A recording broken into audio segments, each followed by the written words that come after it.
Agriculture, no matter where we are along the journey, is a process of learning and growing, adapting, and developing better ways of doing things. Organic certification is a milestone along the way. So once you achieve that, then you continue to learn and maintain your organic system plan as a living document, updating it as needed when your practices change or when you want to add a new material to be approved for your list. Hello, and welcome to NCAT's Voices from the Field. I'm Audrey, a Sustainable Agriculture Specialist, and today we're digging into a favorite topic here at NCAT, USDA Organic Certification. I've managed an organic vegetable farm, and I still feel like there is so much to organic that I don't understand. For example, some of the foundations of USDA organic changes and regulations for organic livestock or agronomic crops barriers. I do know that having that organic label added a lot of trust with my customers as a farmer. But who do I owe that thanks to? So today I am here with two of my coworkers to help fill in the blanks of my own knowledge. Ann Baier, who works with certified organic farms for an organic inspector, and Andrew Coggins, who is an NCAT Sustainable Ag Specialist as well, and has been working with organic farmers in transitioning to organic. Together, we'll discuss key parts of the story of organic certification from the soil up. To get us started, very basic question. And you've been an organic inspector for 25 years and have seen a lot of organic farms in that time. So given that experience, what would you say if I asked you to describe what an organic farm looks like? Thanks, Audrey. Over the years, I have visited and inspected such a diversity of organic operations. It looks like a vineyard, a fruit or walnut orchard with cover crops growing in the alleys. A flock of broilers are laying hens on pasture. There are tomatoes, eggplant, and basil grown under a hoop house to get a jump on the season. It might be a herd of range-based cattle ruminating in the shade of oak trees, or an urban garden growing vegetables for local school and hospital kitchens. Maybe wheat fields and oilseed crops drying in their fields as they await the combine. A diversified farm that grows over 80 varieties of herbs and flowers to sell through a CSA subscription or farmers markets. Or strawberry fields with borders planted of flowers that attract beneficial insects for natural biological pest control, where the field then rotates to vegetable production that carries truckloads, pallets of broccoli, cauliflower, and kale to distributors. Or long rows of green and red lettuces to be mowed with specialized equipment and carefully packaged for shipment. It may be a greenhouse full of annual transplants, or a field of seeds grown for organic producers to plant to ensure that crops are grown or organic from seed all the way to the salad or whatever product is being grown. Or perhaps grains for organic feed rations. Organic farms look a lot of different ways, with the commonality being that their production and handling are inspected and verified to comply with the USDA regulations that define organic as a production system that's managed to respond to site-specific conditions by integrating cultural, biological, and mechanical practices that foster cycling of resources, promote ecological balance, and conserve biodiversity. I feel like you just described a lot of idyllic pieces. You're like insects and strawberries and all the wonderful pieces that, and love. Andrew, with your work at farmers, I believe you work a little bit more with pulses and grains with the farmers transitioning into organic or organic practices in the Great Plains. What are organic farms looking like that you've been to up there? Well, they've been looking very organized, Audrey. I felt from all the farms I've visited, there is a better understanding of agronomy overall than the average farmer, and there's no disrespect to the average farmer, simply because they don't have access to the quick fix of synthetic pesticides and fertilizers, of course. And organic farmers have to learn how to naturally build up soil health and sufficient soil nutrients to support cash crops, do the crop rotations, cover crops, green manures and livestock integration, etc. And this is knowledge that many of us, quite frankly, in more conventional systems have long since forgotten. Yes, definitely more knowledge. And beyond this, really, and it sounds a bit cliche, but you often hear organic farmers talk about the responsibility of being stewards of the land too. And I do genuinely feel that they've got a heightened awareness of the ecosystem supporting everything they do and the responsibility for maintaining or improving it. And so whether this is a with buffer strips, pollinator areas, shelter belts, or undisturbed margins. They realize this is all part of the system, and that helps to provide pest control, of course, prevents soil erosion, increased pollination, and many other benefits too. Beyond that, record keeping and attention to detail, this old chestnut where all farmers should be good record keepers, attend to detail, but this is a particular quality you find amongst the organic farmers, partly because of the inspection process and the organic standards. But I think this also goes one step further. And this is a bit of a tangent, but if you take cultivations, for instance, most farmers will cultivate to prepare a seedbed for seeding, and they don't think beyond that for weed control and other important issues such as incorporating crop residues because they've got the pesticide backup and so on and so forth. But with organic farmers, or certainly certain organic farmers I've spoken to, every cultivation operation is a weeding operation too, is an operation to bury soil residue. And so this is all recorded as well as part of the whole process of evaluating that crop when it comes to harvest. Finally, on qualities, I would add, organic farmers particularly have a very good understanding of markets and opportunities. And again, that's kind of a necessity. They don't have access to a nationwide network of conventional markets and elevators. And so they have to be really creative, and usually are when they're looking at their own markets. Yeah, definitely feels like you have to be at the next level in some ways. I know. I really think you do at times. Yeah.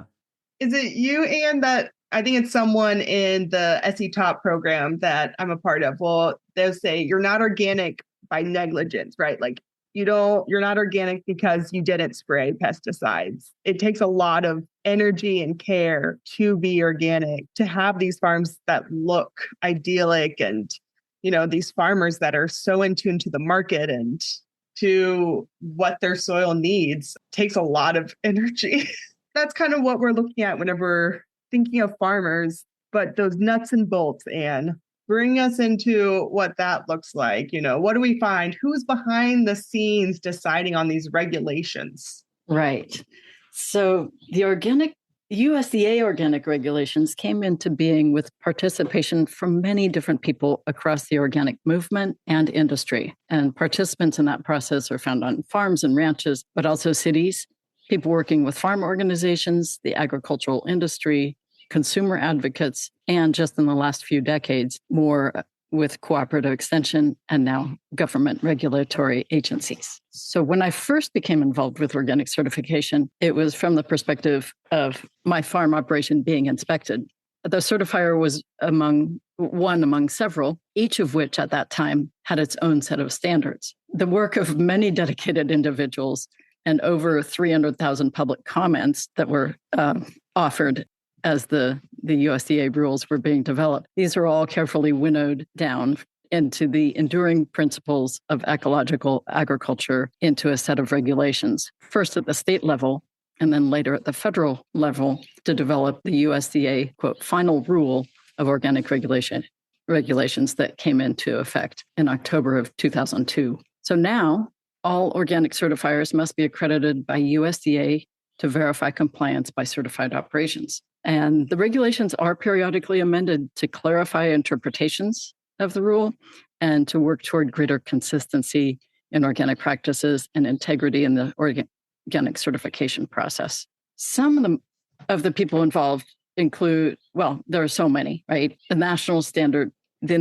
Organic Standards Board is an advisory to the USDA Agricultural Marketing Services National Organic Program. And then the public is invited to comment every time there's a proposed amendment to the regulations.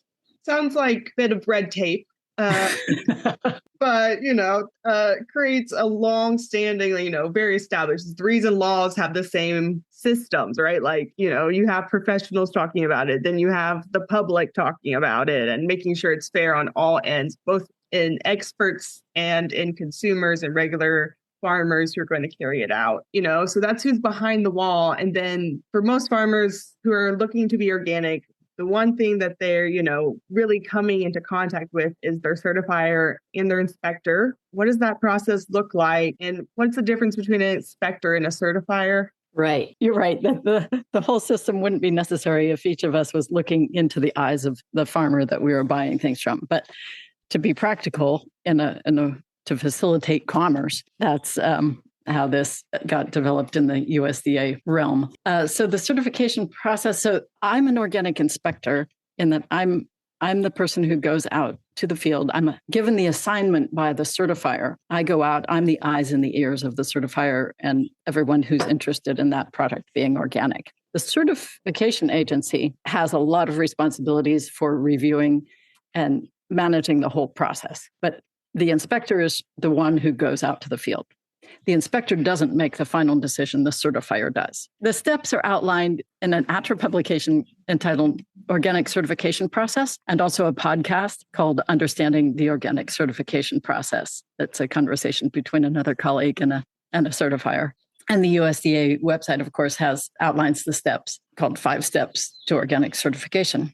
I would say that the first step for a producer is one's own thought and decision-making process. It's really good to review USDA organic regulations and make sure you understand them and that your operation can comply. As you said, organic by neglect isn't really the spirit of the certification, but you can start with a piece of land that hasn't had prohibited materials applied to it for 3 years. But then the active management is what really creates the improvement in the living system. So in thinking about that process and whether one's operation can comply, you can talk to other farmers. You can call ATRA if you want to talk it over. There are several sustainable agricultural specialists, myself included, who are or have been inspectors. We'd be happy to discuss the possibilities, any barriers you perceive, and the transition process. It's helpful to sign up for ATRA's weekly harvest electronic newsletter because this not only has useful information, but also sources of information and technical support and even grants for the transition to organic. So the nitty-gritty nuts and bolts here. Okay, so the regulations can be found in their entirety on the website of the USDA's National Organic Program. That outlines all the responsibilities of certifiers and inspectors and everything else, all the administrative parts. The part that applies to producers is mainly in a few sections. Subpart C spells out the standards for most crop and livestock production practices. Then there's section definitions of terms in section 205.2 and a description of the organic system plan in 205.201, and a description of the record-keeping requirements that Andrew referred to as part of any good business. Those are described in 205.103. And then there's a national list of materials that shows which materials are allowed and which ones are prohibited for use in organic production. So just getting familiar with all that, and it's really not as intimidating as it sounds once you start reading the actual. If you find the parts of the regulations that apply to you, it's not that long a list. It is very digestible, believe it or not. The next step is to choose a certification agent. And there are roughly 80 certifiers that are accredited by USDA. And there's a list of those certifiers on the National Organic Program website. And there's a certifiers location search page. So usually there are a few that would make sense for any given operation. You can choose one that works in your region, that certifies your scope of operations, whether that's crops, livestock, or handling or processing. And then think about which ones have a good reputation with buyers, but also with farmers in terms of their customer service. And some offer really good education and marketing support programs. It's important to choose a certifier first because even though all of them verify to the same regulations, each one has its own unique forms and procedures to do so. So you want to start by completing your organic system plan on your certifier's templates. So you develop that plan that describes your methods and materials and submit it with your application to your chosen certifier. They'll review it. They may ask for clarification or more information. If it looks like you can comply on paper, then they assign an inspector to go to your site and inspect your field and facilities and make sure that your practices are consistent with what's in your organic system plan and compliant with organic regulations. So the inspector writes a report of their observations and submits it to the certifier, who then reviews it and makes the final decision about granting certification. Once you have your certificate in hand, you can begin marketing your products as certified organic using the USDA organic and your certifier's names and logos to identify and differentiate your product as organic. From there on out, organic production is really a process of continuous improvement. Agriculture, no matter where we are along the journey, is a process of learning and growing, adapting, and developing better ways of doing things. Organic certification is a milestone along the way. So once you achieve that, then you continue to learn and maintain your organic system plan as a living document, updating it as needed when your practices change or when you want to add a new material to be approved for your list. And then each year you receive an annual renewal inspection. So we make a plan, talk to the certifier, and then get inspected. They sound simple enough. Like I remember my inspection, it always, it gives me heart palpitations just to think about. It's like a verbal exam. Even no matter how many times my certifier would be like, we are not trying to be scary and mean. We, ask us questions. We want to work with you. I'd still be like, yes, but I'm getting graded. I want an A+. Yeah, I know people do sometimes get nervous, but I think once you see that the inspector is human and you can read over the regulations together and make sure that they're clear, and it's a process of learning. And in most of the inspections I've done over the years, there's been very few major compliance issues that I've seen. There are a number of things where it's like, oh, I can see that you're doing it right, but I know it's in your mind that you do this, keep this rotation practice, for example, but you need to show me that on paper and documenting. So it's just little details, and we all can get there and see each other as humans along the way, even through a regulatory process. Yeah. Andrew, whenever you would talk to your farmers about the inspection and the plan process, did they get nervous about it? Or were they're generational farmers. They know how to pass a test on farming. They're farming pros, like you said. They did kind of get nervous sometimes, but there was key points where they really had to think about. Yeah, if we're talking about hidden logistics now, from the workshops, we did get asked a few questions fairly regularly across all the workshops. One of the key areas that did concern farmers, and they really had to think about, was the transition process, because it makes a lot of difference for people economically. And every individual's different. As Anne said, there's so many different organic production systems that no two cases are the same. And really, this comes down to decisions on, for instance, do I cover crop the transition land for 3 years, build up soil health and nutrient levels? In that case, you can support your first organic crop after transition. There's a cost issue with that, of course. Can you afford to put land out of production for 3 years? Others were thinking of growing cash crops for that 3-year transition and trying to sell those cash crops at an enhanced price, a conventional price plus in transition price for the crops. But again, you run the risk of running down your nutrition source. And therefore, when your first organic crop comes in, you might have issues that you otherwise wouldn't have had. Other farmers that we spoke to, one in particular, who was fairly close to us in Montana, just simply transitioned by putting his whole area down to legumes, in his case, alfalfa. And he ticked both boxes in the sense that he was putting down a nutrient base for the first fully organic cash crop and also taking alfalfa hay off that production area at the same time. So he was one of those rare individuals who could have his cake and eat it. He could actually get an income while transitioning and put nutrients into the ground at the same time. It's not for everyone, but that was his solution. The last case that we didn't get so much of, actually, but is also relevant, is that some people were considering putting a partial acreage down to organic production, putting into a 3-year transition and a partial acreage down, which made sense in the softly approach. Dip your feet into the water, see if organic transition suits you, see if organic's practical. Now, of course, on the flip side of that, you then create dual systems for cleaning, dual systems for storage. So none of these decisions were taken lightly, but they're all options for people. One of the other main questions that did concern people is how to market crops. And transitioning is one thing, but then you suddenly get to a point where you're producing organic cash crops and you haven't got the network, the infrastructure across the US that we spoke about before for the commercial market with grain elevators anywhere, even market prices as and when you want them.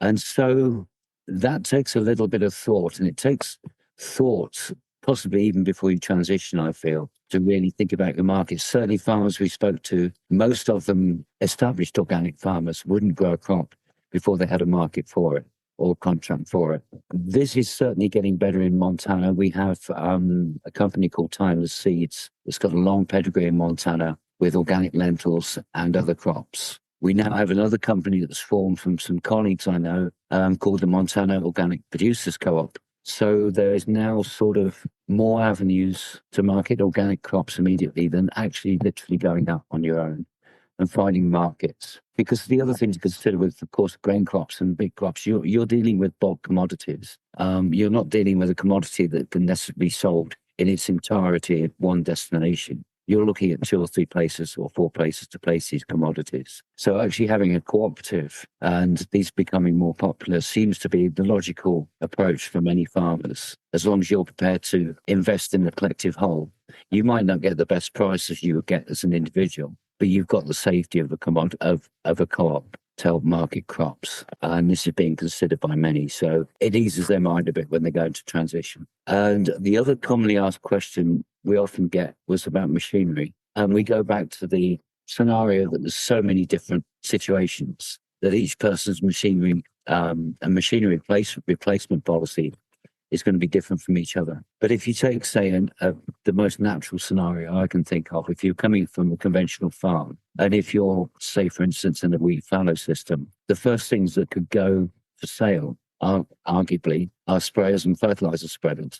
They're 2 machines that you really shouldn't need at all moving forward. But within those systems, of course, most farmers don't have machinery like muck spreaders for muck spreading, putting natural nutrients down because they've been reliant for so long on artificial nutrients and pesticides for controlling weeds. Manure application equipment, similar equipment often has to be purchased. We could talk for hours on this and we could go right across the board, but each farm is individual. So I don't think we'll go too much into it. And again, it depends very much on the system you're coming out of. Because if you're coming from a conventional system and you're not min-till, then you actually will have quite an array of tillage equipment to go into an organic system if that particular organic system requires a lot of tillage. And there is certainly some organic systems we've dealt with where tillage is the vital part of the whole equation. It's so many different things for so many different people. So machinery replacement could be a lot of money. Machinery replacement for others could be a fairly relatively painless exercise. What we do find with some of the established organic farmers that they start off with the cheapest tillage equipment possible. You can get an awful lot of almost iron in the farmyard for very little money, which you might use 1 year and 4. The more established organic farmers, as they get successful, then start buying high-end equipment. And when I'm talking about high-end organic equipment, I'm talking about things like comb cutters, automatic weeders, weed zappers. But that comes with time and certainly doesn't really factor too much into the transition process. You don't get all the bells and whistles when you're transitioning. We do advise people to think about the crops you're going to grow, try and grow the crops that you're already growing, that you're comfortable with, that you're aware of. Don't go mad on tillage equipment. There's an awful lot to consider. Yeah. Again, this is one of those blind spots for me because I deal in vegetables and, specialty crops. So the elements of having to sell your crop to someone else to help market and everything like that, like it sounds to me like something that is a huge barrier and a lot larger than I would think about, just being like, oh, if you transition, you get a higher price point for that legume. No, that comes with, new relationships. You're changing the face of your farm. How is it going to be labeled? So if you've always been this XYZ brand and now you're changing to an organic XYZ brand. And it's a bit of a conundrum too, because you like to farm as an individual. You would like to market products as an individual, but if you're going through a co-op, you might be using, for instance, the time of seeds label. So you lose a bit of that independence, but in return, a safer marketing avenue. It's 6 of one, half dozen the other. But co-ops are certainly the way to go, I think, for a lot of people, organic co-ops. I remember one of our coworkers once talking about after years of a contract, one of their farmers had, the range that the contractor was going to pick up the tomatoes decreased. They decided they wouldn't travel as far. Is there any difficulty in the regionalities of these organic labels? Do you need to have that co-op already exist? Or are you really building from the grass up sometimes for those agronomic crops? if I was doing it personally, you would start from the easiest avenue. I would go for a co-op, and I would also realize that I would not be getting the best prices necessarily for my personal organic crop, because you're doing it for the good of the whole with a co-op, and the co-op is marketing you for you and so on. I would take safety over any potential to make much bigger profits, potentially, or bigger losses possibly too. And we've advised people during the workshops to take the sensible step-by-step route. Don't have dreams in the clouds. Really be as practical as you can with this, and keep your costs down as much as possible. Thinking of cost, whenever I think of like the cost of certification, it feels like it's different across all the certifiers. How does that happen where different farms have different amounts, even in under one certifier, where different farms have different amounts they're being asked to pay for their certification? Right. There is a range of costs within and between certifiers. Some certifiers might charge an annual flat fee, and others break down the costs into components such as initial application fee and then an annual renewal fee. Sometimes this amount is based on one's gross organic sales, and then the inspection costs. You can ask for an estimate and you can look at their fee table. In most cases, any good business organization and record-keeping practices will help your business reduce your stress and make your organic inspection more efficient. So knowing what to expect, reviewing your certifier's communications and inspection preparation checklists, you can address any pending action items for your operation ahead of time. And that way, your inspection costs may be lower because it's simply not taking as much time. ATRA has a short publication entitled Preparing for an Organic Inspection, Steps and Checklists, which has an outline of the requirements of organic certification in terms of the regulations, but also just a few tips about how to make the most of your inspection time and have it move along smoothly and efficiently. And if only we could keep good records, I believe is the catch. And we can. And ATRA has some templates for record keeping and some publications, newsletter articles.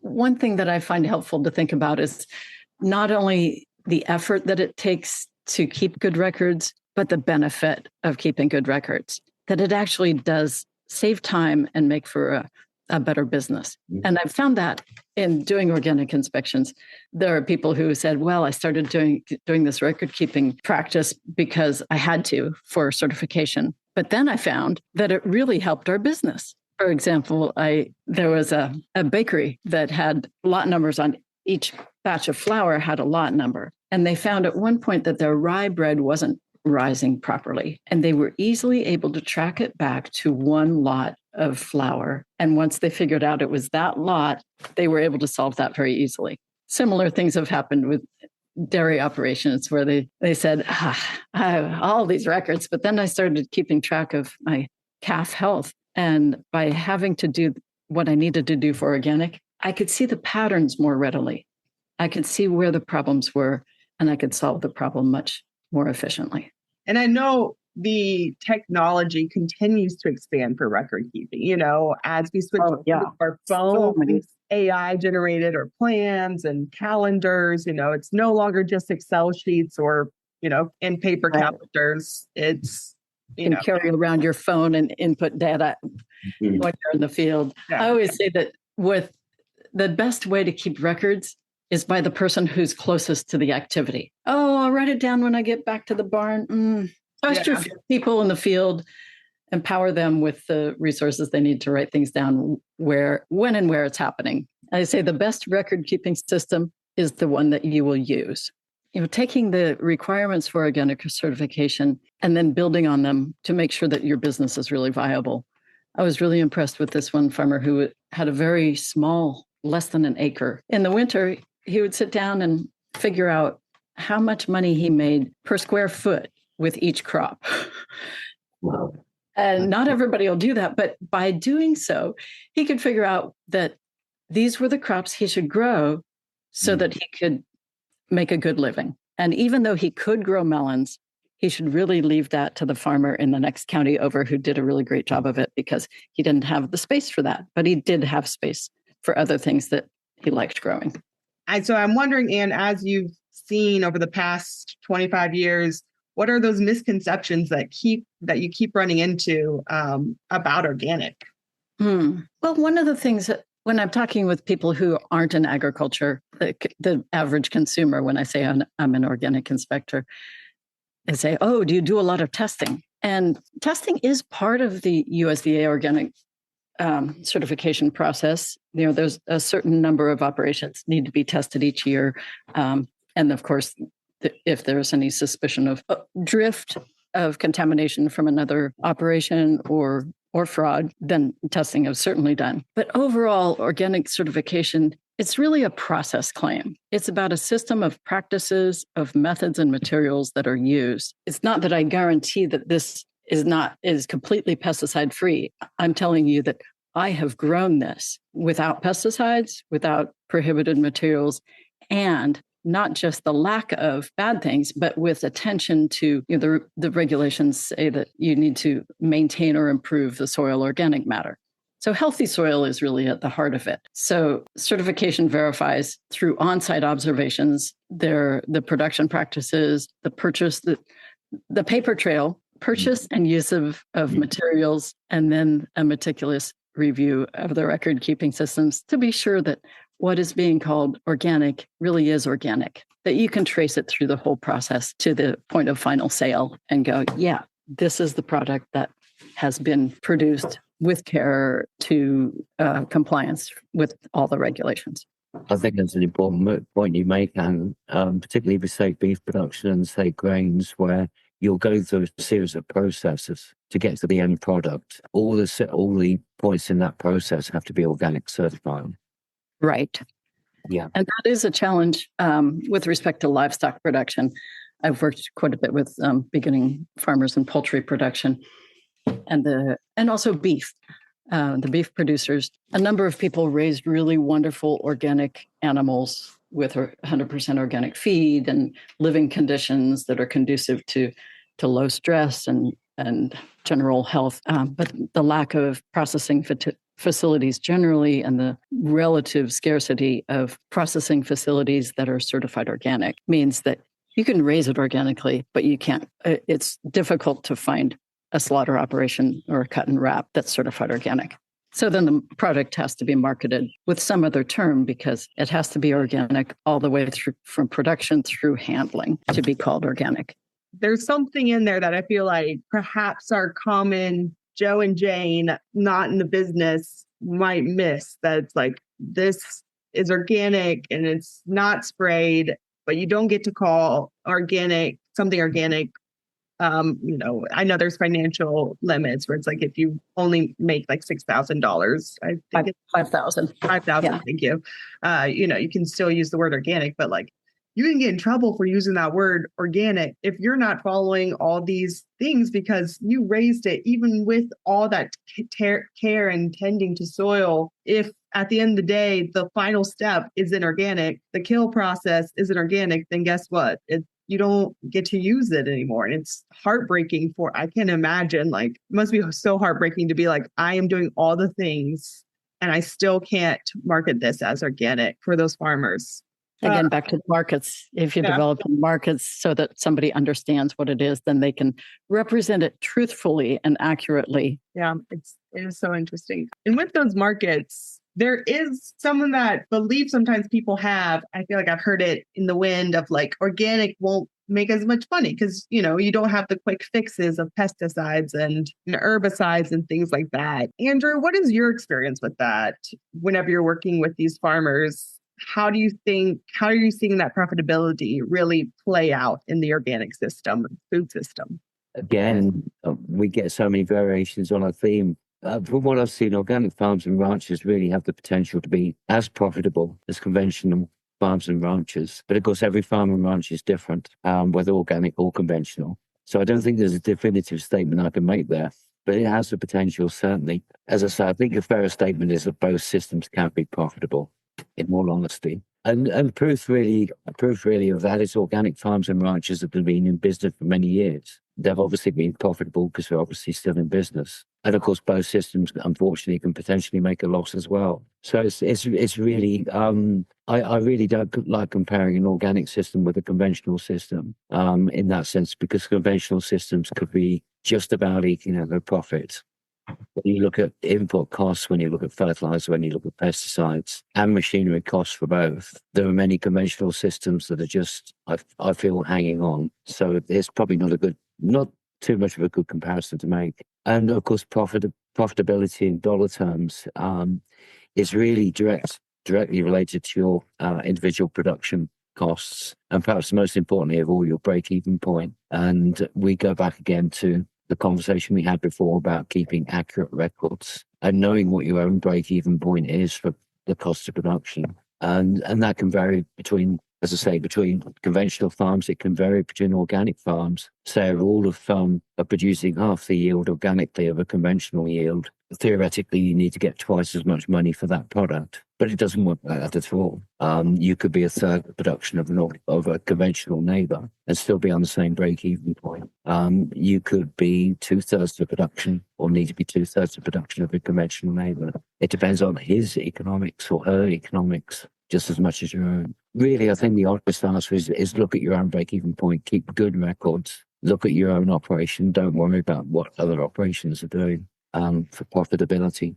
Productivity is the other side of this, and I think productivity of organic operations versus conventional, again, is a misleading term a little bit. From a cash crop standpoint, as we say, you could be 50% the yield of a conventional farm and still be more profitable, or vice versa. And there's so many different variations on a theme. I don't want to push that point any further. Can I add to that, Andrew? Because I totally agree that looking at both sides of the equation, what's the income and what are the inputs? What are the input costs and the costs of managing the operation? I also just want to remind everybody who's listening that ATRA, we're here to support all kinds of farmers, wherever you are on the spectrum of thinking about a certified organic or it's way down the road, that we're here to support farmers and ranchers to improve their operations, to be managed in a way that's as healthy and as profitable as is possible. And part of what comes in with the achieving the status of certified organic is the possibility of a price premium. And a price premium is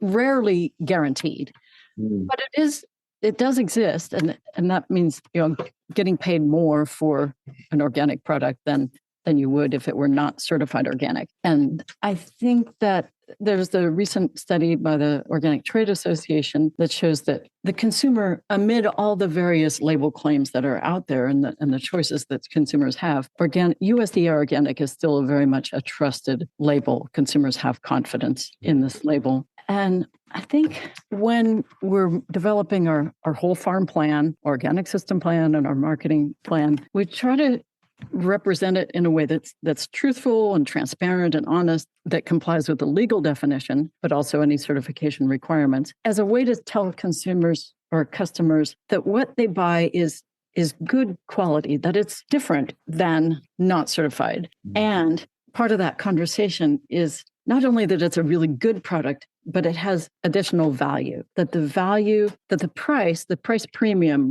reflects the value of the product for the additional effort that has gone into producing it and the quality. It's probably the most, as an alternative to conventional food production, it's still the most readily recognizable label. Because as we all know now, we've got a myriad of systems in between conventional and organic production. And everything else with it. But yes, exactly. Still, the organic label is the prime identifiable label, I feel, outside of any other food production system, if you want that alternative choice. And I think it's really great for when people do actually look at what the organic label means, and in terms of caring not only for the crop, but for the ecosystem and for the community. You're required to prevent contamination of waters and minimize erosion and to build organic matter and to take care of natural resources, to maintain or improve the natural resources of the system, which include soil and water and air and the wildlife and the birds and the pollinators. And so there's a lot of benefit that's beyond what you see in the crop itself, but to the environment. But also there have been a number of studies over the years about what does having organic production in the community what are the benefits to that community? California Certified Organic Farmers did a report on that and about the benefits of organic economically to the people who live in the community. Well, I do appreciate what you said earlier as well in your statement that we as NCAT, we are trying to cater to all farmers and ranchers who are trying to produce a better system. Better starting from wherever you are. Exactly, yeah. And try to meet people wherever they get to and wherever they're comfortable getting to. Yes. When it comes to talking about efficiencies and even the nutrition density of organic crops, I look at our fellow nonprofit, Rodale. They are continuing to do long-term studies with farmers who are, just seeing if, it will make a healthier society if we are treating our soil the ways that are organic. And, will it make our farmers have as much financial success, and I totally hear you, Andrew. Like, it's not fair to compare apples and oranges whenever the barriers are different, the markets are different, all the things that are making these farmers successful. The dollar doesn't really synthesize all of these factors that are affecting both sets of farms. That's a fair assessment that, whenever they say it's not as profitable, or it's like, well, there's a lot that make up productivity and profitability, and the definitions might be different at the end of the day. I think as well with the productivity side, beyond the cash element to it, certainly the organic farmers I've spoken to have such a long-term investment in the environmental benefits they're bringing to their production systems. Probably farmers generally, their desire to support future generations in the farming industry, and also with some of them to try and regenerate their local communities as well by putting resilient systems in place. And I think we can attach to this podcast a list of resources, right? I'll include links to the CCUF's roadmap to an organic California and the benefits report and some other resources that may be helpful for people. Oh, yeah. We could definitely put that in the show notes, along with all these publications we've mentioned and organizations that are there to help support farmers, or just answer any questions that you may have about what it looks like. Organic's been around for a long time. Like you said, Anna, at the beginning, agriculture has changed. It's continually changing. But how have our standards really reflected that and evolved? Or is it still, our soil first thinking that has made our rules and regulations over the last 20 years, 30 years? Yeah, if we boil it down, it's really about a healthy agro ecosystem that includes humans and their businesses. And the benefits of a healthy production system include clean water and fresh air and productive and healthy crops and livestock. Nutritious food, you mentioned the nutrient density, the health of the farm workers and the economically viable farms. And then for the broader community and region, resilient food systems. So with all that in mind, USDA makes changes to the rules and regulations and their standards. What causes these changes to happen, and what do they look like now? I think there was major ones that came up recently with the livestock, and the overhaul of all the in between people that are transporting organic products as well.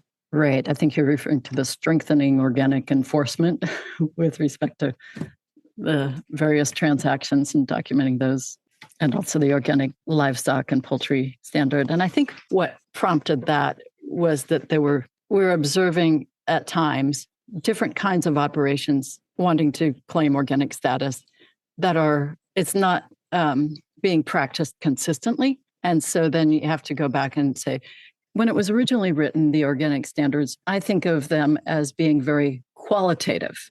They're very descriptive. They describe improving health and sustaining the health of the environment and the cycling of nutrients. And at some point, there needs to be some additional quantification. So I think that's what happens sometimes is the qualitative may get stretched or interpreted in a way that doesn't meet the spirit of the law. And so then you have to then revise the letter of the law so that it's more specific and more quantitative to meet the qualitative standard that we're really looking for. And then there's consistency and integrity in the organic certification process. And it's more competitive. It's clearer to the consumer what it is that they're getting, and more fair to the producers who are upholding not only the letter, but also the spirit of the law, though, to bring those into closer alignment. And also, thinking about this qualitative and quantitative, I know I've seen some long-term supporters of organic express a level of disappointment with that label as a whole in hydroponics, with the addition of hydroponics into organic systems. What made this feel like such a big deal to so many people who are so devoted to the organic label? Yeah, I think that from the beginning of the movement, before it was an industry, healthy soil was really at the heart, the foundation of the idea of organic. So many of the originators of the organic movement, as well as current practitioners, believe that if you don't have soil, then you don't really have organic agriculture because you can't improve the soil if there isn't any. That said, it seems to me that most people agree that there is an important place for alternative kinds of production systems. And there are some compelling arguments for the utilization of resources or efficiencies and a preference for a management of such systems that use more natural materials and less toxic pest management. So I think many people would agree that hydroponic is a system that has value, that can exist, but that it should just be clearly labeled as hydroponic rather than equating it with a traditional soil-based organic production. So then the consumer can know what they're purchasing and make an informed decision. I could see that where like the farmer who's in the soil is like, here's my gifts with all the, with all the dirt and extra work, whatever. And wanting everyone to know, the soil that went into it, as well as the love of like, yeah, we want more lettuce in our food system and we want it to potentially be a part of our farming systems and our food systems, though, making those avenues available. I could see that. Yeah. I appreciate our local community college has a program that includes a variety of production systems, including hydroponic, and they sell at the farmers market. And they very clearly, although they are certified organic, because there are certifiers who are still certifying those, they're very clear that these are hydroponically produced. Yeah. So people appreciate that, make their choices. Mm-hmm. Yeah. With that thought of soil and, we've really talked about it over and over again, the environment, the benefits of organic to not just the produce we eat or the soil that's actually planted, but, as a whole. What are some of the most meaningful benefits that are happening to our environment whenever farmers are choosing to practice these organic practices and, marketing, creating a system of marketing to where they can be recognized for that? Well, coming from California, the first thing that comes to mind for me is water, because water is so precious. And it seems we're either working with a situation where there's not quite enough of it or there's too much of it.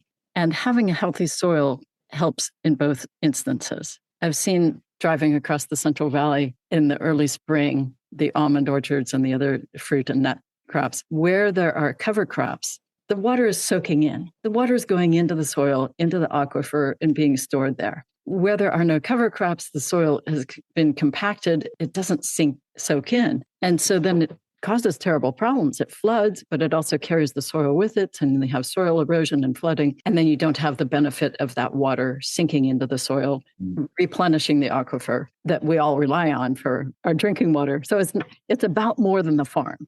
I think with us in Montana too, and I mean, certainly in western Montana where precipitation is 9-11 inches a year or less, water is still king, and retaining water, as you say, under cover crops, keeping stubble high for catching snow and other precipitation during the winter, and weeds for us as well, water and weeds. And weeds is certainly, on field scale, the other big significant challenge of organic production. A lot of thought goes into weed control with organic production.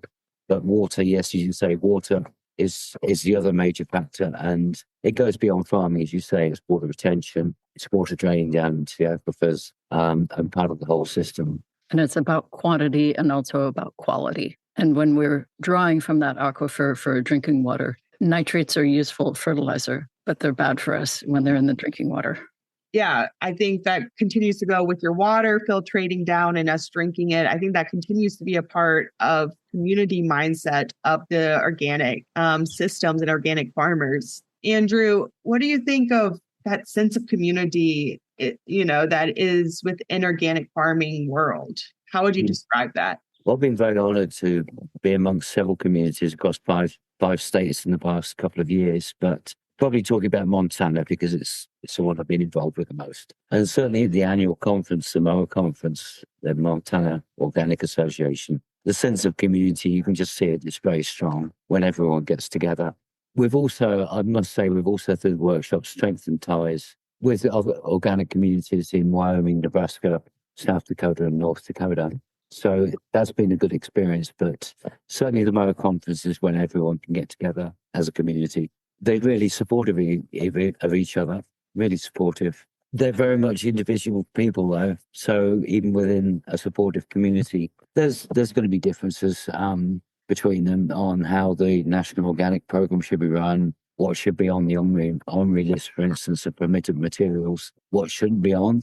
The only thing I find a little bit challenging in Montana is that they are such strong organic advocates that they have a job to recognise any other system of production. Certainly in Montana, you do have that genuine barrier between conventional producers and organic producers. And under most circumstances, never the two will meet in the middle. And it's kind of important in Montana and a lot of the northern states because organic producers tend to be geographically many, many miles apart from each other.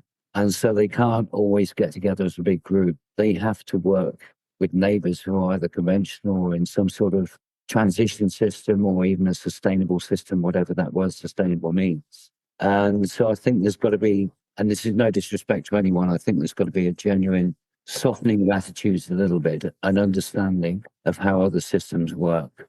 And it's not a criticism, but I really think, there just needs to be a little bit more understanding of how sustainable systems work. And even if they're convinced that organic is the only system out there, these are likely to be your neighbours for the most part, either conventional or some sort of sustainable system. So I think everyone would be better off understanding how other systems work. But that said, yes, they are a very friendly bunch. As you're describing that, Andrew, I think of somebody once said, there's no organic way to change a tractor tire. Yes, I think that's very, very true. So it's really important to maintain the best relationships that we can with everybody, try to understand each other, try to understand what it is that we're all trying to do to move toward a healthier system. Yes. Whatever those mile markers are for each of us, let's try to keep moving it toward a healthier agricultural system, a healthier community, a more resilient food system. Yes, definitely. I couldn't agree more. I've got full empathy for people who are going from conventional to some sort of transitional system, even if it's an increased crop rotational program as opposed to monocultures like wheat fallow. If they're going to wheat, oilseed, wheat pulse, and still are not confident to say put in cover crops, it's a step in the right direction. If they're looking at reducing input costs, right, it's a step in the right direction. I remember I moved to the Salinas Valley in the early 90s, and some of the very forward-looking work that the local extension agents were doing was asking the large companies to apply one row of compost or plant alyssum in among the lettuce. And some of those early trials showed that actually reduced costs, the pests were lower, and they were actually helpful. Whether or not anybody became certified organic was just part of it. That wasn't the main point. The main point was, can we move toward a healthier system? Can we do several small practices that are likely to help? And I inspected an operation recently that I asked about their pest problems, and they said, well, we plant alyssum and we really don't, when we do that, we don't have any pest problems. And so the organic regulations, I think, express what is a good goal for anyone, whether or not they're getting certified. And that is one of the regulations actually states that organic farmers need to prevent contamination of crops, soil, or water by plant nutrients, pathogenic organisms, heavy metals, or residues of prohibited materials. You don't have to be certified organic to move in that direction of preventing contamination and encouraging life in the system. And as you begin to practice it, I've seen people go from just minimal compliance and going, I'm really not sure about this system, but I'm trying it out, to, oh yeah, here I have the beneficial insects and I'm seeing them in the field and my soil looks better. And that 3-year transition, even though it's a legal requirement, it's also a biological process that the life keeps improving in the soil and in the system. And I think as well, and it's in many cases, it's actually a confidence issue. Going that last stage when you know you haven't got, for better or worse, reliance on pesticides and chemicals and fertilizer for that once in a lifetime issue that might happen, like potato blight or something similar, something very serious. It's almost that transition of faith, knowing that you're going into a system that can support itself. And if you're looking at the whole ecosystem, it can support beneficial insects, it can support pollination, it can naturally control pests and diseases. And that's quite a big faith for many people. And as there are more weather events that could cause stress, more drought, you may not see the difference between the system that uses less and that builds up more organic matter immediately. But when the plants get stressed, there are very clear differences that the one that has more organic matter is more resilient. Yeah. And I think y'all have, as always, hit it out of the park where at the end of the day, understanding our neighbors and, knowing that we're all trying to produce food for our communities and for our world. It is what farming has at its core, and that every single neighbor we have is trying to live this out. And whether we're trying to do it in an organic way, or we're trying to do it in a sustainable way, or we're trying to just make ends meet because that's where we're at this point in our farming journey. All of those are parts of the journey of farming. And agriculture is always a process of continuous improvement. Yeah. And said it right at the top, y'all. Glad y'all listened for the whole hour. And to know we are here to support you no matter where you're at as part of NCAT and part of the farming community as a whole. So thank you so much, Anne and Andrew, for helping understand the USDA organic a little bit more. It's such a big world. And so a little bit more knowledge and a little more joy around the label. And then a reminder of other things that are going to be in the show notes, that if you're business, if you want to see if a business is certified organic, there's a link to the Organic Integrity database below. And if you're a producer who wants to get certified by a USDA accredited certifying agency, one of the 80 that exists in the US, you can find, we'll also have a link to the current list below as well. And then to ask a sustainable ag agent, Andrew or Anne or me or one of our, other amazing, intelligent coworkers, a question about organic or regenerative, traditional farming, business and marketing, you can use the chat function on our website, or you can call our hotline. You might get Andrew on the phone if you call most afternoons, it feels like, or you can send us an email at askanag@ncat.org, and that's all on our website. So you'll get free one-on-one assistance. So we look forward to hearing from y'all, and we'll see you next time. That's it for this episode. Thanks for listening. Additional information about this episode and related resources can be found at atra.ncat.org. Don't miss an episode. Subscribe to Voices from the Field wherever you get your podcasts. ATRA, Voices from the Field, is produced by the National Center for Appropriate Technology, headquartered in Butte, Montana. It's supported by the USDA Rural Business Cooperative Service as part of NCAT's ATRA Sustainable Agriculture Program. Any opinions, findings, conclusions, or recommendations expressed in this recording are those of the participants and do not necessarily reflect the views of the USDA or NCAT. We'll catch you again next week, and until then, keep on farming.